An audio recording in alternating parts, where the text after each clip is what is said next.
Hi friends, welcome to my YouTube channel learn with Ankita. आज हम class 10th का chapter number 7 coordinate geometry start करने जा रहे हैं। पहले भी कर चुके हैं बट सेक्शन अब नया सेशन है तो हम नया सेशन के हिसाब से दोबारा स्टार्ट करने जा रहे हैं। जिन्होंने पुरानी वीडियो नहीं देखी उनके लिए भी हो जाएगा और एक रिविजन भी हो जाएगी जो नए हैं, तो प्लीज़ देखिए। अब इसके देखते हैं फर्स्ट एक्सरसाइज के बाद। हमने आपने 9th में कोऑर्डिनेट ज्योमेट्री करी है, एक्स और वाई, होप सो आपको पता होगा। फिर भी मैं बता देती हूँ, अगर क्वेश्चन में लिखा फाइंड द डिस्टेंस, तो डिस्टेंस का फॉर्मूला जो है निकालने का, डिस्टेंस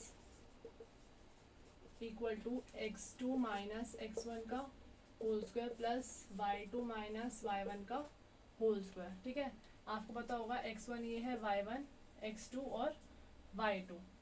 तो अब इसमें अगर हम वैल्यू पुट करें, x2 क्या है मेरे पास 4, x1 क्या है 2, तो इसका होल स्क्वायर प्लस y2 क्या है 1, y1 क्या है 3 का होल स्क्वायर। 4 में से 2 गया 2 का स्क्वायर और माइनस 2 का स्क्वायर। 2 का स्क्वायर क्या होगा 4 और माइनस 2 का भी क्या होगा 4। 4 प्लस 4 कितना हुआ 8। अब अंडर रूट 8 या तो यहाँ पर छोड़ सकते हैं, बट बेटर ये है कि उसका एलसीएम आप निकालिए। ठीक है, 2 के में 8 कहाँ आता है 4 पर, फिर 2 के में 4 कहाँ आता है 2 पर, देन 2 के में 2 पर ही आता है। तो इसका पेयर बन रहा है, तो एक 2 नहीं का पेयर नहीं बन रहा, तो एक 2 तो बाहर हो जाएगा, दूसरा अंडर रूट में रहेगा क्योंकि एक ही का पेयर बन रहा है। तो ऐसे ही बाकी के इसके और पार्ट हैं वो वैसे ही होंगे। तो हम नेक्स्ट क्वेश्चन देखते हैं, होप सो आपको इजी लग रहा हो ये, क्योंकि एक और कोई अभी आगे नया फॉर्मूला भी नहीं आया।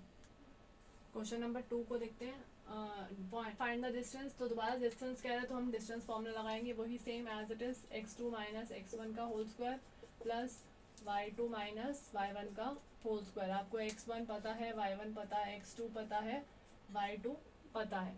ठीक है ना, तो सिंपली आप कर सकते हो। अब नेक्स्ट आता है determine if the points 1/5, 2/3 and 2 और 3 and -2 and -11 are collinear. Collinear points तब होगा जब, अगर मैंने इस पॉइंट को ए मान लिया, इसको बी मान लिया एंड सी मान लिया, तो अगर A B plus B C equal होता है ए सी के, तो हम उसको कोलिनियर पॉइंट मानेंगे। तो अब आप सोचोगे कि कैसे निकालें, वो डिस्टेंस फॉर्मूले से ही पहले आप ए बी लोगे तो ये आपका x1 y1 हो जाएगा और ये x2 y2 हो जाएगा। तो आप वही डिस्टेंस फॉर्मूला यूज़ करोगे, ठीक है ना, और इसको यूज़ करके आप इसको निकालोगे। ऐसे ही आप फिर बी सी निकालोगे और इस टाइम अब ये आपका x1 y1 और ये x2 y2 हो जाएगा। सही है, देन ठीक है, तो आपको जब आपको बी सी निकालना है तो आपको x1 y1 इसको मान लेना, x2 y2 इसको मान लेना, और formula same x2 minus x1 का whole square plus y2 minus y1 का होल स्क्वायर। ऐसे सेम ए सी के टाइम में आपको x1 y1 या तो इसको मान लो या इसको मान लो, आपकी मर्जी है। ठीक है, तो ऐसे ही आप निकाल लेंगे और आप इसमें यहाँ पर वैल्यू पुट करेंगे और देखेंगे कि ए सी के वो इक्वल आता है। अगर इक्वल आया तो वो कोलिनियर पॉइंट्स है, अगर नहीं आया तो नो आएगा आंसर कि कोलिनियर पॉइंट्स नहीं है।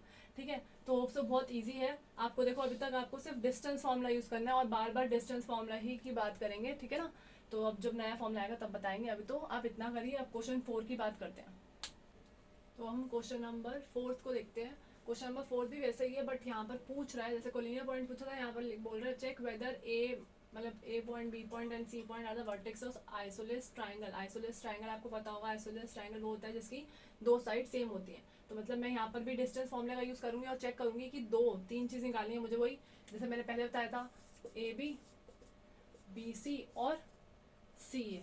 अगर इनमें से कोई भी दो साइड सेम हुई तो पक्का ये आइसोलेस ट्राइंगल है। अगर आपको याद हो, आपने छोटी क्लास में पढ़ा हुआ है कि अगर ये बोले कि ये वाली साइड इक्वल है तो आइसोलेस ट्राइंगल होता है, और अगर तीनों इक्वल हो तो इक्वलेटर ट्राइंगल होता है। तो हम फॉर्मूला यूज़ करेंगे वही same distance formula, y2 minus y1 का स्क्वायर। तो अभी फिलहाल हम ये यूज़ करेंगे। तो अगर इन दोनों को ले रही हूँ तो x2 ये होगा, तो x2 6 हुआ माइनस x1 5 हुआ का स्क्वायर, y2 4 हुआ, ये माइनस और यहाँ भी माइनस तो प्लस हो जाएगा। ठीक है, और अंडर रूट का अंडर रूट आ गया, 6 में से 5 गया, क्या आया 1, 4 प्लस 2 कितना हुआ 6, तो 1 प्लस 6 का स्क्वायर 36। ठीक है ना, और ये आया 37। सही है, अब इसका बी सी का देखते हैं। तो सेम फॉर्मूला हर बार आपको लिखना पड़ेगा। अगर मैं भूल जाती हूँ तो ये मत सोचना कि नहीं एक बार हमने लिख दिया तो दोबारा नहीं लिखेंगे। आप जितनी बार भी डिस्टेंस फॉर्मूला निकाल रहे हो उतनी बार आपको फॉर्मूला लिखना कंपलसरी है। ठीक है, अब बी सी की बात करते हैं। तो यहाँ पर 7 माइनस 6 प्लस स्क्वायर और प्लस y2 क्या है -2 और -4 का स्क्वायर।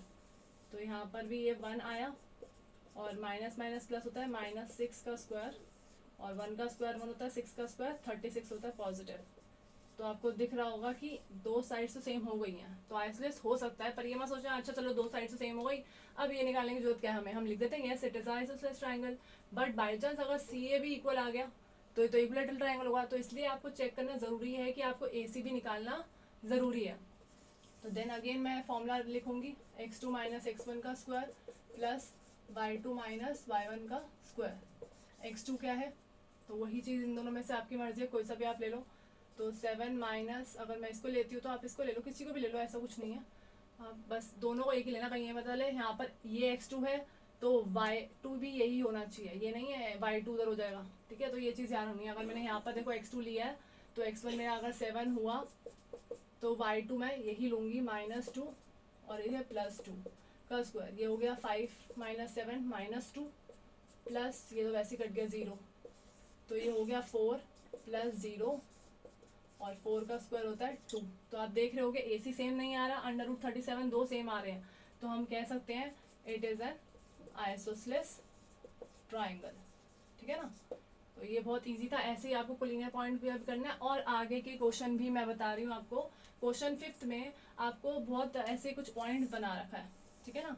आपको पता होगा अब ये वाली लाइन नहीं होगी ना ये वाली लाइन होगी, आपको पता होगा आपने 9th क्लास में आपने कोऑर्डिनेट ज्योमेट्री जब कर दी तो आपको उसमें या तो लाइंस दे रखी होती थी, आपको बताना था पॉइंट्स, ठीक है ना। 3.2 अगर एक्सरसाइज याद हो तो आपको उसमें पॉइंट बताने थे, और 3.3 में आपने ड्रॉ भी किए थे ग्राफ, ठीक है ना, एक्स और वाई ड्रॉ कर कौन से क्वाड्रेंट में है, अगर याद हो आपको, मेमोराइज हो वो चीज़।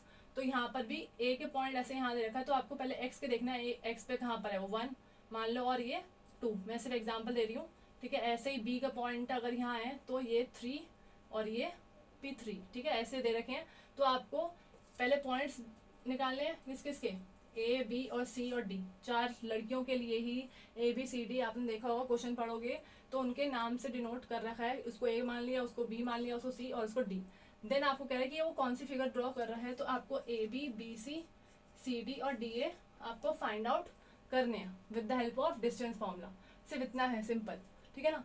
ये करने के बाद आपको जहाँ तक है स्क्वायर मिल जाएगा, बट एक बार फिर भी अपने आप ही कर लेना। अब नेक्स्ट क्वेश्चन नंबर 4th ये हो रहा है, 5th इसकी बात कर ली। 6th क्वेश्चन में भी सेम ऐसे ही 3-4 पार्ट दे रखे हैं, उसमें भी आपको 3, जैसे यहाँ 3 दे रखे हैं वैल्यूज, वहाँ पर एक और 4 दे रखे हैं, वहाँ पर भी A B B C C D D A. निकालने के बाद आपको डायगोनल्स भी निकालने होंगे, अगर ये क्वाड्रिलेटरल होता है तो आपको ये पक्का कंफर्म करने के लिए ए बी सी डी तो आपने निकाल लिया, A B B C C D D A, आपको डायगोनल्स भी निकालने पड़ेंगे। रीज़न ये कि अगर डायगोनल्स इक्वल हुए, मान लो आप चारों साइड इक्वल है आपकी और आपके डायगोनल्स भी इक्वल हुए, तो हम उसको लिखेंगे वो स्क्वायर है, ठीक है। और अगर ये पूरा इक्वल होता है, ठीक है ना, ऑपोजिट साइड इक्वल होती हैं और वो तो डायगोनल्स इक्वल नहीं होते, तो वो क्या होगा, पैरेललोग्राम, ठीक है। और बाई चांस चारों में से कोई भी साइड इक्वल नहीं होती, 2 साइड इक्वल होती हैं और बाकी कोई साइड इक्वल नहीं है, तो it is not a quadrant, ठीक है ना। ये इसलिए समझा रही हूँ, it is not a quadrilateral, इसलिए कि क्वेश्चन नंबर 6 भी सेम इसी फॉर्मूले से लगेगा। अब मोस्ट इंपॉर्टेंट क्वेश्चन, मैं ये नहीं कहूँगी ये इंपॉर्टेंट नहीं है, आ जाता है, क्यों नहीं आएगा, क्योंकि ये CBSE पेपर हर बच्चे के माइंडसेट के हिसाब से बनाता है, ये नहीं कहता कि नहीं। हाँ, अगर आप ये सोचो बेसिक और स्टैंडर्ड में भी इतना डिफरेंस नहीं होता, बच्चों को लगता है स्टैंडर्ड का बहुत हाई होता है, ऐसा कुछ नहीं है, ठीक है ना। काफ़ी हद तक दोनों ही पेपर अभी तक जितनी बार आया सिमिलर ही आया, और लेवल इतना टफ कोई इन दोनों में से नहीं था। बस हाँ, वो थोड़ा घुमा के पूछ सकते हैं स्टैंडर्ड में, उनकी कॉमन सेंस के अकॉर्डिंग थोड़ा ज़्यादा अच्छे से उनको ऐसा घुमा सकते हैं, बट बेसिक में भी और मेरे हिसाब से अभी तक दोनों में ऐसा कुछ घुमाया नहीं, पेपर बहुत ईजी आया दोनों का, ठीक है। तो ये यहाँ तक क्वेश्चन बिल्कुल सिंपल है, इसलिए मैंने आपको हिंट दे दी कि ऐसे से इस फॉर्मूले से होगा। मेन क्वेश्चन जो आता है मेरे हिसाब से 7th 8th 9th 10th बहुत अच्छे क्वेश्चन है, तो मैं उस चारों क्वेश्चन को खुद ही करवाऊंगी, और उसकी लैंग्वेज समझना, क्योंकि क्वेश्चन अगर चेंज आए तो आप एटलीस्ट लैंग्वेज समझोगे, प्लस एग्जाम्पल जरूर करना है इसके, ठीक है ना। तो हम क्वेश्चन नंबर 7 को देखते हैं। तो आप क्वेश्चन नंबर 7 देखेंगे, find the point on X axis which is equidistant. Equidistant का मतलब होता है कि वो एक लाइन है तो वो उसका क्या कर रहा है, इक्वल पार्ट में डिवाइड कर रहा है, उसको इक्विडेंस पॉइंट ही कहते हैं। अब ये चीज़ ये है इसमें नहीं, ठीक है। पॉइंट्स तो यहाँ ए और बी दे रखे हैं आपको, ठीक है, 2 -5 एंड -2 एंड 9, बट यहाँ पर बोल दिया एक्स एक्सिस। एक्स एक्सिस का मतलब हो गया एक्स तो सेम रहेगा और वाई क्या हो जाएगा ऑटोमेटिकली 0। अगर लिखता वाई एक्सिस अगर लिखता y एक्सिस तो यहाँ पर क्या होता, x 0 होता और y का y रहता। तो ये बहुत अच्छी बात है कि ये याद रखना है कि अगर x एक्सिस लिखा है तो x और 0 होगा, और y एक्सिस लिखा है तो 0 और y होगा। क्वेश्चन में यही चीज़ में आपको सबसे ज़्यादा कंफ्यूजन होती है कि अब तो यहाँ पॉइंट ही नहीं रखे तो हम निकालें क्या, क्योंकि यहाँ ये सिमिलर क्वेश्चन चलेंगे। ठीक है, जब भी इक्विवेलेंस की बात होती है तो आपको हमेशा एक ऐसे लाइन ड्रॉ कर एंड पार्टीशन करना है कि आपको कन्फ्यूजन ना लेने में पॉइंट्स। फिर उसके बाद अगर यहाँ कुछ सामने लिखा होता तो मैंने अपने आप हिसाब से ए और बी लिख लिया, और मैंने यहाँ पर ए भी लिख लिया। तो ये हो गया पी ए का स्क्वायर पी बी का स्क्वायर। लगेगा डिस्टेंस फॉर्मूला ही, देख लो अभी भी डिस्टेंस फॉर्मूला लगेगा, पर अब 2 बार लगेगा। और डिस्टेंस फॉर्मूला लगाने के बाद आप देख रहे हो यहाँ पर भी इसका होल स्क्वायर है। पहले तो मैं डिस्टेंस फॉर्मूला लिख देती हूँ, X square Y two minus Y one का होल स्क्वायर। ठीक है ना, ऐसे सेम यहाँ पर भी X two minus X one का whole square plus Y two minus Y one का होल स्क्वायर। अब इनका भी क्या कर दूँ, होल स्क्वायर, क्योंकि ये होल स्क्वायर आ रहे हैं तो स्क्वायर और अंडर रूट आपस में कैंसिल हो जाएंगे। आपके पास सिर्फ इतना बचेगा, तो आपको सिर्फ इतने में ही वैल्यू डालनी है। पी ए की बात करते हैं ये, तो x माइनस 2 का whole square plus Y two 0 minus minus plus 5 का स्क्वायर। अब देखो अंडर रूट हट गया क्योंकि स्क्वायर से अंडर रूट हट चुका। ऐसे ही अब इसमें भी करते हैं, तो x प्लस 2 का होल स्क्वायर प्लस 9 माइनस 0 का 0 माइनस 9 का होल स्क्वायर। ठीक है, अब यहाँ पर कंफ्यूजन है कि यहाँ पर तो x की वैल्यू नहीं है तो क्या करें।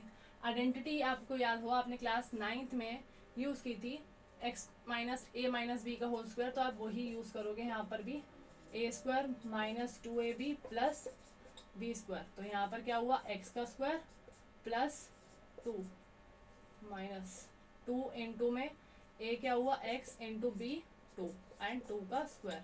ये तो मैंने इसको खोल के लिख दिया। अब इसकी बात रही तो ये क्या है, 5 का ही तो स्क्वायर बचा, तो 5 का स्क्वायर एज इट इज लिख दो इक्वल टू। अब इसकी बात करें तो यहाँ प्लस की आइडेंटिटी आ रही है, सेम आपको पता है प्लस में क्या होता है, सारी वैल्यू प्लस की होती है, A square plus 2ab plus B square.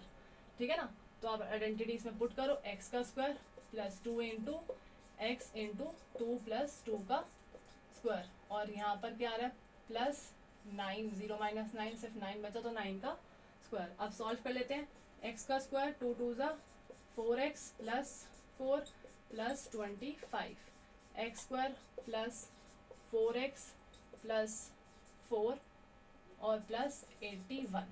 ये मैंने सॉल्व कर लिया। अब देखना है कि कौन सा कैंसिल हो रहा है। जब इक्वल टू में होते हैं तो साइन अगर सेम है तो वो कैंसिल हो जाएंगे, जैसे एक्स स्क्वायर के आगे प्लस है, इसके भी आगे प्लस है तो ये कैंसिल हो जाएंगे। और इसके अलावा कुछ है 4x यहाँ माइनस का है प्लस का, तो ये कैंसिल नहीं होंगे, सेम साइन होने चाहिए इक्वल टू में, तब कैंसिल हो सकते हैं। और ये 4 है और ये 4 है तो भी ये भी कैंसिल। अब बचा 4x है माइनस 4x, यहाँ ले आई 81 के पास 25 को माइनस कर दिया। ठीक है ना, ये आया 56 और ये आया माइनस 8x, तो x equal to 56 upon minus 8 का, तो आया -7। तो आपकी x की वैल्यू क्या आ गई, -7। ठीक है ना, तो आपको पॉइंट्स बदल गया -7, दूसरा आपको पॉइंट दे रखा था 0। तो होप्स तो आपको क्वेश्चन समझ आ गया हो कैसे लेना। और आगे के हम आगे भी ये जब इक्विवेलेंस लिखा होगा हमेशा यही फॉर्मूले का यूज़ करेंगे। तो नेक्स्ट देखते हैं, नेक्स्ट क्वेश्चन। अब क्वेश्चन नंबर 8 देखते हैं, find the value of by for the distance between. अब तो इक्विवेलेंस नहीं लिखा तो सीधा डिस्टेंस बोल रहा है, तो डिस्टेंस का फॉर्मूला यूज़ करते हैं, x2 माइनस x1 का whole square plus y2 minus y1 का whole square. Distance between the point P and Q, तो मतलब हमारा डिस्टेंस क्या है PQ। ठीक है, और PQ का यूनिट जो डिस्टेंस है हमें दे रखा है 10, क्योंकि इसमें से y की वैल्यू नहीं दे रखी। तो x1 और वही मान लो x2 x1 y1 x2 y2, तो 10 माइनस 2 स्क्वायर प्लस y2 क्या हो गई y माइनस माइनस प्लस 3। ठीक है ना, माइनस का साइन था ना यहाँ पर, इसलिए हमने इसको माइनस माइनस प्लस 3 लगा दिया। अब यहाँ पर ये जो अंडर रूट है दूसरी साइड जाकर क्या हो जाता है स्क्वायर। अगर आपको पता हो, नहीं पता तो भी मैं बता रही हूँ, अगर एक साइड में अंडर रूट है दूसरी साइड में नहीं कुछ भी नहीं है तो आप दूसरी साइड में जाकर उसको स्क्वायर कर सकते हो। उसका 10 माइनस 2 8 का स्क्वायर, y प्लस 3 फिर दोबारा आ गया, तो कौन सी आइडेंटिटी लगेगी, a प्लस बी का whole square, A square plus 2ab plus B square, तो वही Y square plus 2 into Y plus 3 का स्क्वायर। ठीक है ना, 10 का स्क्वायर क्या होता है 100, 8 का स्क्वायर 64 प्लस वाई स्क्वायर 2 3 ज़ा 6y प्लस 9। 64 और 9 कितना हो गया 73। Y square plus 6y equal to 100। 100 minus 73 equal to Y square plus 6y। ठीक है, तो कितना आएगा 27 वाई स्क्वायर प्लस 6y। पर हमें तो वैल्यू बोलती, तो वैल्यू कैसे निकालेंगे? तो 9th में भी याद होगा और अभी 10th में भी होता है, आपने तो अब देखते हैं। अब यहाँ पर क्या वैल्यू नहीं आई y की, तो y की वैल्यू कैसे निकालेंगे? मैंने कहा 9th का क्वेश्चन अगर आपने ट्राई किया हो कि 9th में ऐसा था, अगर पहले ध्यान रख लो, पहले से 27 को उधर ले आते तो ये माइनस का हो जाएगा इक्वल टू 0। 9th में हम फैक्टर्स निकालते थे और मैंने कहा चैप्टर 2 में भी वेरिफिकेशन में आपने फैक्टर्स निकाले होंगे, तो वही फैक्टर की बात करते हैं। अगर फर्स्ट और थर्ड को, उसमें क्या होता है एक्सप्लेटेड वैल्यू होती है, मिडिल टर्म एक्सप्रेशन भी होता है, उसको कहते हैं वाई स्क्वायर, और लास्ट वाली value first and third value same रहेगी। एक्सप्रेशन जो होता है वो किसका होता है? मिडिल टर्म होता है। तो मिडिल टर्म कौन सी? 6y। ठीक है ना, तो इसको एक्सप्लेट करेंगे तो हम फर्स्ट और थर्ड वैल्यू को मल्टीप्लाई करेंगे। इसके आगे कोई नंबर नहीं है तो 1 मानेंगे, तो 27 1 ज़ा 27। अब चेक करेंगे 27 किस किस के टेबल में आता है, क्योंकि मुझे दो नंबर ऐसे चाहिए कि जिसमें मल्टीप्लाई करके 27 आए और प्लस माइनस करके 6 आए। ठीक है, तो दो कंडीशन होती है इसकी, मल्टीप्लाई करके 27 आए प्लस माइनस करके 6 आए। तो 27 देखते हैं पहले किस किस टेबल में आता है। 2 टेबल में आता नहीं, 3 टेबल में 9 पे आता है, 4 5 6 किस पे नहीं आता, सीधा 9 पे वापस आ रहा है। ठीक है, तो अब इनमें ही देख लो, 27 में तो होगा नहीं कि प्लस करें तो 6 आ जाए। 9 में से 3 माइनस होगा तो 6 आएगा डेफिनेटली। तो हम यहाँ पर यही लिखेंगे कि 9y और 3y। अब आपने देखा होगा मैंने आगे साइन नहीं लगाया, इसलिए कि आपको ध्यान रखना है अगर इसकी बड़ी, इसके आगे क्या है प्लस का साइन, तो जो भी इन दोनों में से बड़ी वैल्यू होगी उसके आगे प्लस का साइन लगाएंगे। फिर सेकंड वाली सोचने के लिए इमीडिएटली प्लस नहीं लगा सकते, क्योंकि अगर प्लस लगाए तो प्लस प्लस क्या होता है प्लस हो जाएगा, और 9 और 3 क्या हो जाएगा 12 हो जाएगा। तो अगर आपको ध्यान रखना है कि आपको 6 चाहिए तो 9 में 3 क्या करेंगे माइनस करेंगे तभी 6 आएगा। तो एक जगह प्लस है दूसरी जगह क्या होगा माइनस। ठीक है ना, तो इन दोनों में क्या करेंगे कॉमन निकालेंगे। y कॉमन आया, अंदर क्या बचा y प्लस 9। इन दोनों में कॉमन क्या आया 3, अंदर क्या बचा y और प्लस 9। हर सिचुएशन में ये दोनों सेम होते हैं। अब हो सकता है आपको दिक्कत हो कि अंदर प्लस क्यों लिखा, तो आप देख लो अगर खोलेंगे तो दोबारा क्या होगा प्लस माइनस, तो माइनस ही आएगा, माइनस प्लस, ऐसे ही माइनस प्लस माइनस होगा। ठीक है ना, तो यही चीज़ वापस आनी चाहिए। और अगर किसी को लगे कि यार हमें लेना नहीं आ रहा कि ऐसे कैसे होगा, तो याद रखना अगर ये प्लस का है तो ये भी प्लस का होगा, माइनस का है तो माइनस का होगा। एक फैक्टर बन गया y प्लस 9, दूसरा फैक्टर बन गया y माइनस 3। ठीक है, अब ये वैल्यू नहीं आई, अभी वैल्यू लाने के लिए आप क्या करोगे इक्वल टू 0। तो आपको पता है जो भी 0 के बाद आएगा ये प्लस का है तो माइनस 9 होगा, और ये माइनस का आ रहा है 3 तो वो प्लस 3 होगा। तो y की दो वैल्यू आपके पास आएंगी, एक माइनस 9 और एक प्लस 3। ठीक है, तो अब नेक्स्ट क्वेश्चन करते हैं। अब क्वेश्चन नंबर 9 और 10 बचे हैं, उसके बाद चैप्टर तो नहीं कहूँगी, एक्सरसाइज कंप्लीट हो गई। ठीक है ना, तो हम क्वेश्चन नंबर 9 को देखते हैं। If q 0 minus 1 is equidistant. आ गया इक्विडेंस की बात, तो मैं इक्विडेंस में पहले ही लाइन डाउन कर दो।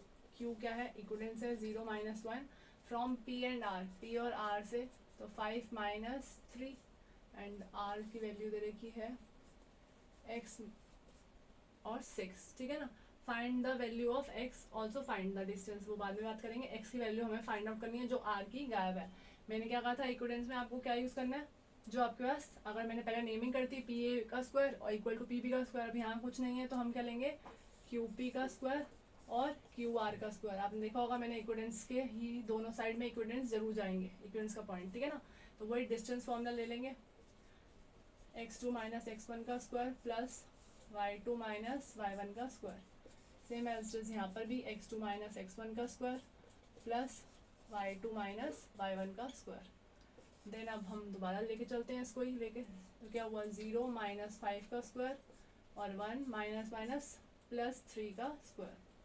सेम एज यहाँ पर x माइनस 0 का स्क्वायर और 6 माइनस 1 का स्क्वायर। ये कितना हो गया 5 का स्क्वायर और ये हो गया 4 का स्क्वायर।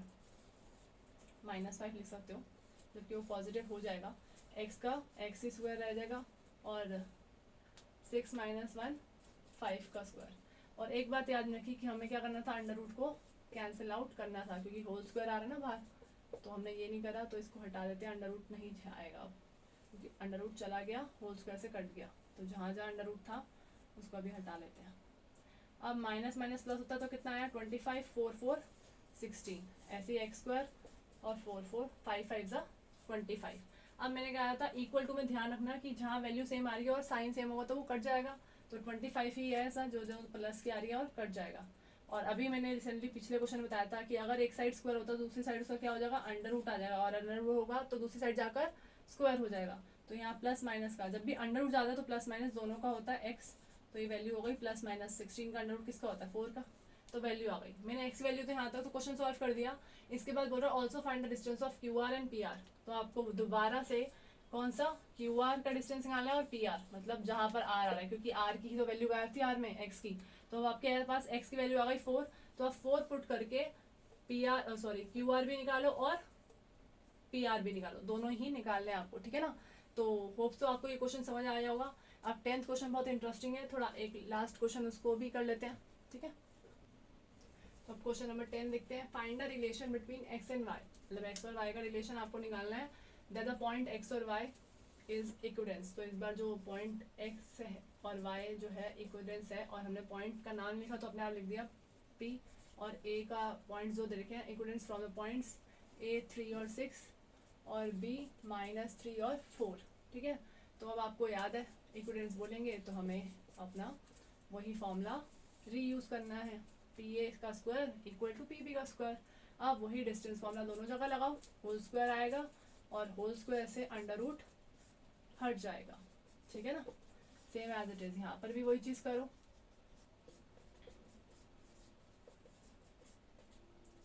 ठीक है। ये कैंसिल हुआ, अंडर रूट कैंसिल हो गया, ठीक है। अब एक्स स्क्वायर इसकी बात करते हैं एक्स स्क्वायर की, x2 की सॉरी, तो x -3 का स्क्वायर प्लस y की बात करें तो y -6 का square equal to same as is x minus plus 3 का स्क्वायर और y -4 का स्क्वायर। अब यहाँ पर आइडेंटिटी जो मैंने बताई थी a - b की होल स्क्वायर, तो आप याद रख लेना, या मैं आपको साइड में दोबारा लिख देती हूँ आइडेंटिटी, क्योंकि अब जगह थोड़ी कम स्पेस लगेगी आपको, इस चक्कर में आपको मैं दोबारा यहाँ लिख देती हूँ। a + b होगा तो a² + 2ab + b² होगा, और अगर a माइनस का हुआ तो सिर्फ 2ab के आगे माइनस होगा, बाकी सेम होगा, ठीक है ना। तो हम लिखते हैं x² बाकी 2 × a x × 3 और 3 का square as it is y की लिखते हैं, तो y का स्क्वायर प्लस सॉरी माइनस की है ना, तो -2 × y × 6 + 6 का स्क्वायर, इसका तो पूरा हो गया। अब इसकी बात करते हैं प्लस का, तो x² + 2 × x × 3 + 3 का स्क्वायर प्लस फिर a - b का आ गया, तो y का स्क्वायर -2 × y × 4 + 4 का स्क्वायर, ठीक है। अब सॉल्व करते हैं x² 2 × 3 = 6x 3 × 3 = 9 y² 2 × 6 = 12 y + 36 as it is, इसको भी सॉल्व करना है। x² 2 × 3 = 6x प्लस का प्लस 3 × 3 = 9 प्लस y² -2 × 4 = 8y + 16, ठीक है।